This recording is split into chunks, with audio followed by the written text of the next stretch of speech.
തിരുവനന്തപുരം പാറശാലയിൽ കാമുകനെ വിഷം കൊടുത്തി കൊലപ്പെടുത്തിയ ഗ്രീഷ്മയെ പലരും മറന്നു കാണില്ല അല്ലേ?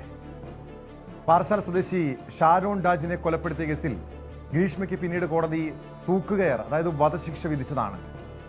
സമാനമായൊരു കൊലപാതകം എറണാകുളം കോതമംഗലത്തുണ്ടായിരിക്കുന്നു. കോതമംഗലത്ത് യുവാവിനെ വിഷം നൽകി കൊലപ്പെടുത്തിയത് പെൺസുഹൃത്താണ്. മാതിരപ്പള്ളി സ്വദേശി അൻസിലാണ് കൊല്ലപ്പെട്ടത്. അൻസിലിനെ വീട്ടിലേക്ക് വിളിച്ചു വരുത്തി വിഷം നൽകുകയായിരുന്നുവെന്ന് യുവതി പോലീസിന് മൊഴി നൽകിയിട്ടുണ്ട്. വ്യാഴാഴ്ച രാത്രി 8:30 കൊച്ചിയിലെ സ്വകാര്യ ആശുപത്രിയിൽ ചികിത്സയിലിരിക്കെയാണ് മരണം. അൻസിലിന്റെ ബന്ധുവിന്റെ പരാതിയുടെ അടിസ്ഥാനത്തിൽ ഈ യുവതിയെ 30-കാരിയായ പെൺസുഹൃത്തിനെ കോതമംഗലം പോലീസ് കസ്റ്റഡിയിലെടുത്തു.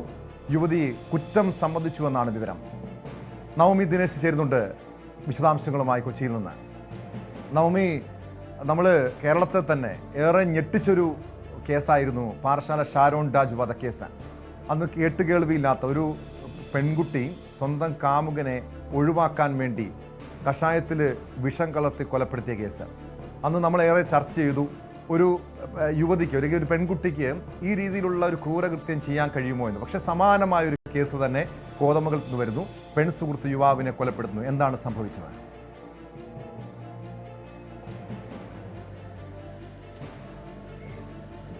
ടോം, കഴിഞ്ഞ ദിവസമാണ് ഈ സംഭവം ഉണ്ടായത്. ഇന്നലെ രാത്രിയാണ് യുവാവിനെ മരിക്കുന്നത്. ആലുവയിലെ രാജഗിരി ആശുപത്രിയിൽ വെച്ചാണ് യുവാവ് മരിക്കുന്നത്.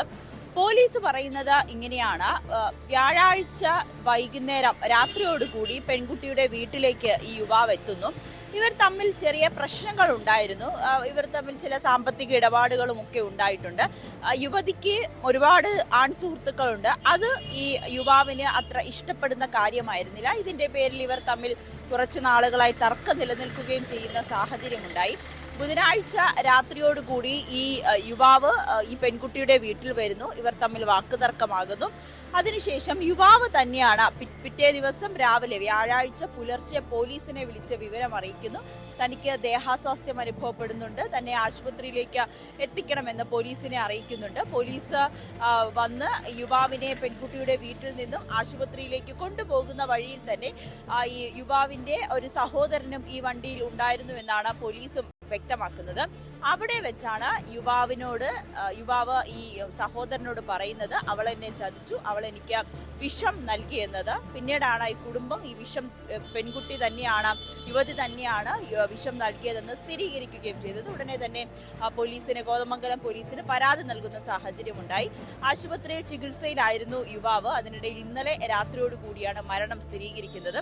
ശരീരത്തിനുള്ളിൽ 300 മില്ലി അധികം ഈ വിഷം ചെന്നു, കീടനാശിനി എന്നാണ് പറയുന്നത്. അതാണ് ഉള്ളിൽ ചെന്നാണ് യുവാവിന്റെ മരണത്തിന് കാരണമെന്നാണ് ഡോക്ടർമാരും വ്യക്തമാക്കുന്നത്. ഇതിന് വിശദമായിട്ടുള്ള പോസ്റ്റ്മോർട്ടം റിപ്പോർട്ട് കൂടി ലഭിക്കേണ്ടതുണ്ട്. എന്നാലും പോസ്റ്റ്മോർട്ടം നടപടികൾ അവസാന ഘട്ടത്തിലാണ്. രാവിലെ തുടങ്ങിയ പോസ്റ്റ്മോർട്ടം നടപടികളൊക്കെ പൂർത്തിയാക്കി മൃതദേഹം വീട്ടിലേക്ക് കൊണ്ടുപോകും. ഇനി പോസ്റ്റ്മോർട്ടം റിപ്പോർട്ട് കൂടി ലഭിച്ചതിന് ശേഷം കൊലക്കുറ്റം അടക്കമുള്ള വകുപ്പുകൾ യുവതിക്കെതിരെ ചുമത്തുവാനാണ് കോതമംഗലം പോലീസും തീരുമാനിച്ചിരിക്കുന്നത്. ഈ സംഭവം നടന്ന ശേഷം, അതായത് ഇങ്ങനെ യുവതി തന്നെ ഈ യുവാവിന്റെ വീട്ടിലേക്ക് വിളിച്ചു പറയുന്ന സാഹചര്യമുണ്ടായി. ഇങ്ങനെ യുവാവിന്റെ മാതാവിനെയാണ് വിവരം അറിയിക്കുന്നത്. നിങ്ങളുടെ മകൻ വീട്ടിൽ വിഷം കഴിച്ചത് ഇവിടെ ഉണ്ട്, വന്നാൽ കൊണ്ടുപോകാം എന്നൊരു സന്ദേശം പെൺകുട്ടി തന്നെ യുവാവിന്റെ അമ്മയെയും വിളിച്ചറിയിക്കുന്നുണ്ട്. അങ്ങനെയാണ് കുടുംബക്കാരും ഇക്കാര്യം സ്ഥിരീകരിക്കുകയും ചെയ്യുന്നത്. പോലീസ് പിന്നീട് ഈ യുവതിയുടെ വീട്ടിലെത്തി പരിശോധന നടത്തി.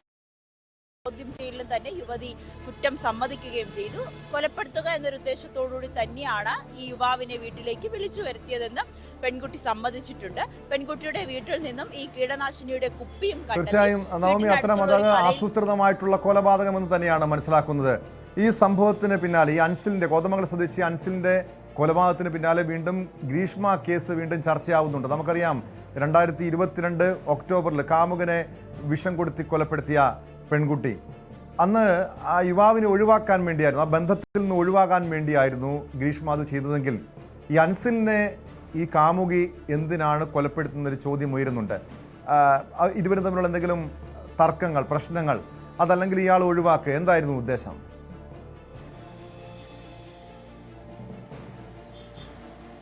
ടോം, ഗ്രീഷ്മ എന്തിനാണോ ഷാരോണിനെ ഒഴിവാക്കിയത് അതേ രീതിയിൽ തന്നെയാണ് ഇവിടെയും ഈ യുവതി ഈ യുവാവിനോട് കാണിച്ചത്, അൻസിലിനോട് കാണിച്ചത്.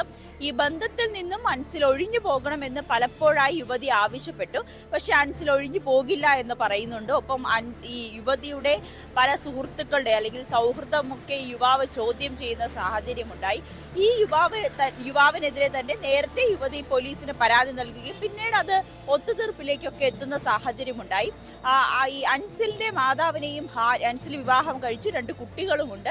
അൻസിലിന്റെ ഭാര്യയെയും ഈ യുവതി വിളിച്ച് പലതവണ പറഞ്ഞിട്ടുണ്ട്, അൻസിലിനോട് ഈ ബന്ധത്തിൽ നിന്ന് പിന്മാറണമെന്ന് ആവശ്യപ്പെടണം, നിങ്ങളുടെ ഭർത്താവിനെ നിങ്ങൾ പറഞ്ഞു വിലക്കണമെന്നൊക്കെ പലതവണ യുവതി ഈ അൻസിലിന്റെ ഭാര്യയോടും മാതാവിനോടും ആവശ്യപ്പെട്ടതായും ബന്ധുക്കൾ പറയുന്ന സാഹചര്യമുണ്ടായി. പോലീസ് അങ്ങനെയാണ് മൊഴി നൽകുന്നത്, പെൺകുട്ടി അങ്ങനെയാണ് പോലീസിന് മൊഴി നൽകിയിരിക്കുന്നത്. ആ ബന്ധത്തിൽ നിന്നൊന്നും പിന്മാറുന്നില്ല. ഒപ്പം ഇവർക്കിടയിൽ ചില സാമ്പത്തിക ഇടപാടുകളൊക്കെ ഉണ്ടായിരുന്നു. ഈ പെൺകുട്ടിയുടെ ചില സൗഹൃദം അതാണ് അൻസിലിന് ഇഷ്ടപ്പെടാതിരിക്കുകയും ഇതുമായി ബന്ധപ്പെട്ട തർക്കങ്ങൾ തന്നെയാണ് ഇങ്ങനെ കൊലപാതകത്തിലേക്ക് വിളിച്ചു വരുത്തി കൊലപ്പെടുത്തുക എന്ന ലക്ഷ്യത്തിലേക്ക് യുവതി എത്തിയതും. അങ്ങനെ തന്നെയാണ് ഇരുവരും തമ്മിലുള്ള ബന്ധം, അവരുടെ പശ്ചാത്തലം, ഇതൊക്കെ പരിശോധിക്കേണ്ടതാണ്. പ്രത്യേകിച്ചും ആ യുവതി, ഈ കൊലക്കേസിൽ പ്രതിയായിട്ടുള്ള യുവതി ഒരു പീഡന കേസിലെ ഇര കൂടിയാണ് എന്ന രീതിയിലുള്ള സൂചനകൾ, വിവരങ്ങളൊക്കെ നേരത്തെ പുറത്തു വന്നിരുന്നു. എന്താണ് ഇരുവർക്കുമിടയിൽ സംഭവിച്ചത്, പിന്നീട് ഈ കൊലപാതകത്തിലേക്ക് നയിച്ച കാരണം എന്താണ്, ഒരു പ്രതികരണം പുറത്തു വന്നിട്ടുണ്ട് അതിലേക്ക്?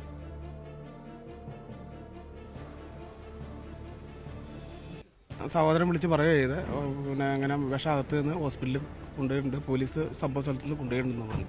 അപ്പോൾ അതിൻ്റെ ഭാഗമായിട്ടാണ് നമ്മൾ അന്വേഷിച്ച് കഴിഞ്ഞപ്പോൾ ആളുടെ ഉള്ളിൽ വിഷകത്ത് പോയിട്ടുണ്ട്. അപ്പോൾ നമ്മുടെ ആംബുലൻസിൽ വെച്ച് പുള്ളി പറഞ്ഞു, പുള്ളിയുടെ കൊണ്ടുപോയത് പുള്ളിയുടെ സഹോദരൻ തന്നെയാണ്. ആംബുലൻസിൽ വെച്ച് പറഞ്ഞ്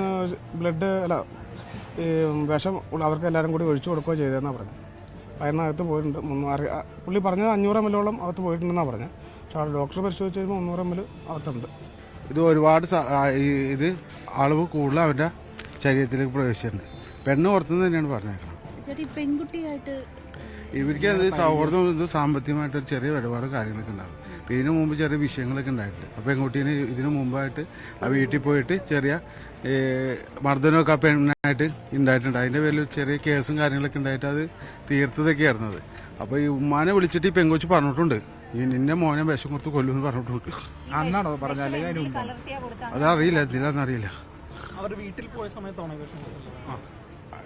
ഇല്ല, അവക്കടെ വീട്ടിൽ ചെന്ന് എങ്ങനെയാന്നുള്ളത് നമുക്ക് അറിയില്ലത്.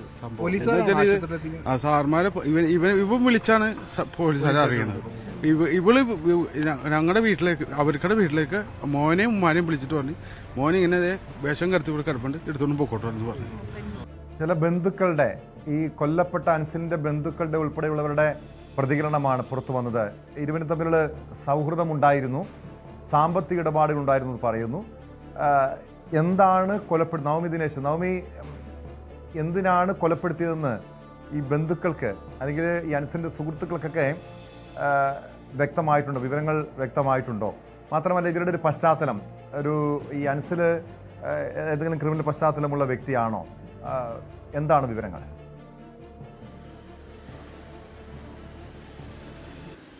ഇരുവരും തമ്മിൽ സാമ്പത്തിക ഇടപാടുകൾ ഉണ്ടായിരുന്നു. അതിനു മുൻപ് തന്നെ ഈ പെൺകുട്ടിയെ വീട്ടിൽ കയറി മർദ്ദിച്ചു, ഈ പെൺകുട്ടിയെ ഭീഷണിപ്പെടുത്തി, ആൺസുഹൃത്തുക്കളുമായിട്ടുള്ള സൗഹൃദം അത് വിലക്കി, അങ്ങനെ പല കാര്യങ്ങളും ഇവർക്കിടയിൽ ഉണ്ടായിരുന്നു. അത് പോലീസ് സ്റ്റേഷനിൽ വരെ എത്തുകയും പിന്നീട് അത് ഒത്തുതീർപ്പാകുന്ന സാഹചര്യം ഉണ്ടായി. പിന്നീട് ഇവരുടെ ബന്ധങ്ങളിൽ എപ്പോഴും ഇങ്ങനെ ഇണക്കവും പിണക്കവുമായിട്ടാണ് മുന്നോട്ട് പൊയ്ക്കൊണ്ടിരുന്നതെന്നുകൂടി കുടുംബം സ്ഥിരീകരിക്കുന്നുണ്ട്. ഈ കൊലപ്പെടുത്തുക എന്നൊരു ഉദ്ദേശം, അത് അൻസിലിന്റെ ശല്യം സഹിക്കാൻ വയ്യാതെ, അതായത് ഈ അൻസിലിന്റെ യുവതിയുടെ സൗഹൃദങ്ങൾ അതെല്ലാം ചോദ്യം ചെയ്തുകൊണ്ട് അൻസിൽ പലപ്പോഴും പ്രശ്നങ്ങൾ ഉണ്ടാക്കുന്ന ഒരു സാഹചര്യമുണ്ടായി. അതിനെ തുടർന്നാണ് കൊലപ്പെടുത്തുക എന്നൊരു ലക്ഷ്യത്തോട് കൂടി തന്നെ അൻസിലിനെ അന്നത്തെ ദിവസം രാത്രി വീട്ടിലേക്ക് വിളിച്ചു വരുത്തുകയും അപ്പോഴും അവർ തമ്മിൽ തർക്കമുണ്ടായിരുന്നു. ആ തർക്കത്തിനൊടുവിലാണ് വിഷം നൽകി അൻസിലിനെ കൊലപ്പെടുത്താൻ കൊലപ്പെടുത്തിയത്. ഇനി എങ്ങനെയാണ് ഈ വിഷം നൽകിയതെന്നാണ് അറിയേണ്ടത്. അത് എന്തായാലും പോസ്റ്റ്മോർട്ടം റിപ്പോർട്ടിലും ഒപ്പം യുവതിയുടെ മൊഴിയിലും ഒക്കെ മാത്രമേ അതിലൊരു വിശദമായിട്ടുള്ള വിവരം ലഭ്യമാകുകയുള്ളൂ. മദ്യത്തിലാണോ അല്ലെങ്കിൽ മറ്റേതെങ്കിലും ജ്യൂസിലാണോ ഈ കീടനാശിനി കലക്കി അൻസിലിന് കൊടുത്തത് എന്നതിലും കൃത്യമായിട്ടുള്ള ഉത്തരം കിട്ടേണ്ടതുണ്ട്. അത് യുവതി തന്നെ പോലീസിന് വരും മണിക്കൂറിലുള്ള ചോദ്യം ചെയ്യലിലൊക്കെ മൊഴി നൽകുമെന്നാണ് വിശ്വസിക്കുകയും ചെയ്യുന്നത്. അൻസിലിന്റെ പോസ്റ്റ്മോർട്ടം റിപ്പോർട്ട് ലഭിച്ചതിന് ശേഷം കൂടുതൽ വകുപ്പുകൾ, ഈ കൊലക്കുറ്റമടക്കമുള്ള വകുപ്പുകൾ ചുമത്തുവാനാണ് അന്വേഷണ സംഘം തീരുമാനിച്ചിരിക്കുന്നത്. അൻസിലിന്റെ ഒരു പശ്ചാത്തലം നോക്കിയാൽ നിരവധി കേസുകളിലെ പ്രതിയാണ്. അടിപിടി കേസുകളിലുണ്ട്, ചില കൊട്ടേഷൻ കേസുകളിലൊക്കെ ഉൾപ്പെട്ടിട്ടുള്ള ഒരു വ്യക്തി കൂടിയാണ് അൻസിൽ. നിരവധി ക്രിമിനൽ പശ്ചാത്തലവും ക്രിമിനൽ കേസുകളും ഉള്ള ഒരാളാണ് അൻസിൽ എന്നാണ് പോലീസ് വ്യക്തമാക്കുന്നത്. ഈ പെൺകുട്ടി മുൻപും ഈ പെൺകുട്ടിയെ ഒരാൾ ബലാത്സംഗം ചെയ്തു എന്ന പരാതി നൽകുകയും ആ കേസുമായി ബന്ധപ്പെട്ട പ്രതിയെ കഴിഞ്ഞ ദിവസമാണ് ജയിലിൽ നിന്ന് മോചിതനാകുകയും ഒക്കെ ചെയ്തത്. അതുകൊണ്ടാണ് നമുക്ക് പെൺകുട്ടിയുടെ പേര് പറയാൻ കഴിയാത്തത്. ഇങ്ങനെ ഒരു ബലാത്സംഗ കേസിന്റെ അതിജീവിതയായതിനാൽ നമുക്ക് ആ പെൺകുട്ടിയുടെ പേര് വിവരങ്ങളും വെളിപ്പെടുത്തുവാൻ കഴിയുകയില്ല. അങ്ങനെ മറ്റൊരു കേസുള്ള അല്ലെങ്കിൽ ഒരു പീഡനത്തിന് ഇരയായ ഒരു പെൺകുട്ടി കൂടിയാണ് ഈ യുവതി. പിന്നീട് ഇവർ തമ്മിൽ അൻസിലുമായിട്ടുള്ള ബന്ധം തുടരുകയും ആ ബന്ധത്തിലെ ചില പ്രശ്നങ്ങളുമാണ് ഇങ്ങനെ കൊലപാതകത്തിലേക്ക് എത്തിച്ചതെന്നാണ് നമുക്ക് അറിയാൻ സാധിക്കുന്നത്. എന്നാലും പോലീസ് കുറെ കൂടി വിശദമായിട്ടുള്ള അന്വേഷണത്തിലേക്ക് കടന്നു കഴിഞ്ഞു. ബന്ധുക്കളുടെ മൊഴി എടുത്തു കഴിഞ്ഞു. അൻസിലിന്റെ മരണമൊഴി എന്ന രീതിയിൽ തന്നെ അവൾ ചതിച്ചു, അവൾ എനിക്ക് വിഷം തന്നു എന്ന് സഹോദരനോട് അൻസിൽ പറയുന്ന മരണമൊഴിയും പോലീസ് രേഖപ്പെടുത്തിയിട്ടുണ്ട്. എന്തായാലും യുവതി പോലീസിന്റെ കസ്റ്റഡിയിൽ തന്നെയാണ്. പോസ്റ്റ്മോർട്ടം റിപ്പോർട്ട് ലഭിച്ചതിന് ശേഷം കൂടുതൽ വകുപ്പുകൾ ചുമത്തി അറസ്റ്റ് രേഖപ്പെടുത്തുവാനാണ് അന്വേഷണ സംഘം തീരുമാനിച്ചിരിക്കുന്നത്. യെസ്, വ്യക്തമാണ്. നവമി ദിനേശാണ് കൊച്ചിയിൽ നിന്ന് വിവരങ്ങൾ നൽകിയത്. ഷാരോൺ രാജ് ആ മരണക്കിടക്കയിൽ നിന്ന് മൊഴി നൽകിയതുപോലെ ഇവിടെയും അൻസിലിൻ്റെ മൊഴിയാണ് ഈ കേസിൽ ഏറെ നിർണായകമായത്. ഈ ബന്ധു കൂടിയായിട്ടുള്ള പെൺസുഹൃത്തിനെ പോലീസ് കസ്റ്റഡിയിലെടുത്ത് വിശദമായി ചോദ്യം ചെയ്യുകയാണ്.